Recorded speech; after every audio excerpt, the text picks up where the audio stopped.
kapuso, huwag basta-bastang maniniwala sa matatanggap ninyong text message o email na nagsasaad na nanalo ka raw ng pera.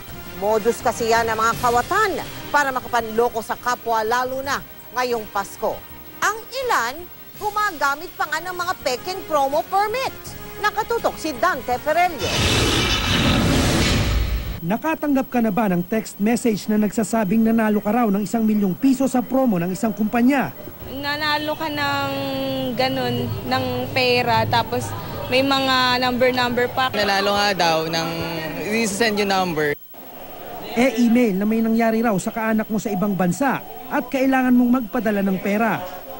Huwag basta-bastang kakagat sa mga ganitong gimmick at baka text at email scams na yan. Kasi panluloko yan, ma'am, no? Kilin talaga siya. Intention talagang panluloko.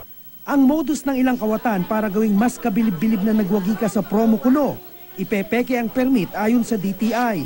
Parang kunyari, mag-appear na lihitin mo yung promo. Oo. Pero kinokopya lang nila o inimagine lang yung mga number niyan.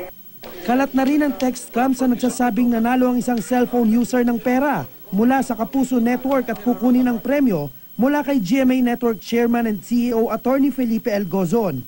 Wala pong ipinapadalang ganitong text message ang GMA Network. Meron ding idinadawit pa ang Kapuso Foundation. Hindi naman binibigyan ng permit yung sales promo yung mga foundation. Kasi ang sales promo permit ay binibigay yun sa sales promotion campaign ng isang kumpanya na nag-engage into business.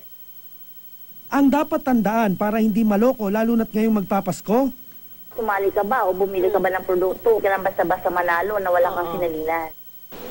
tinututukan ng pulisya at ng NBI ang mga ganitong scam at matindi rin daw ang kampanya ng DTI laban dito.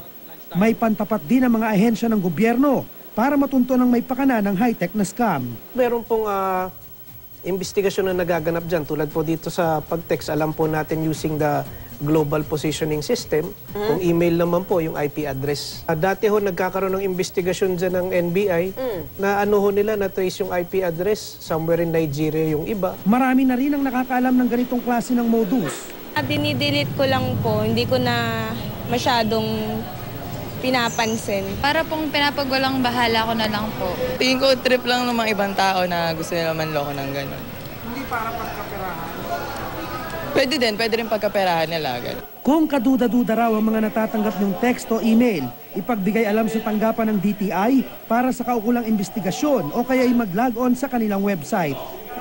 Dante Perello, Nakatutok, 24 Oras.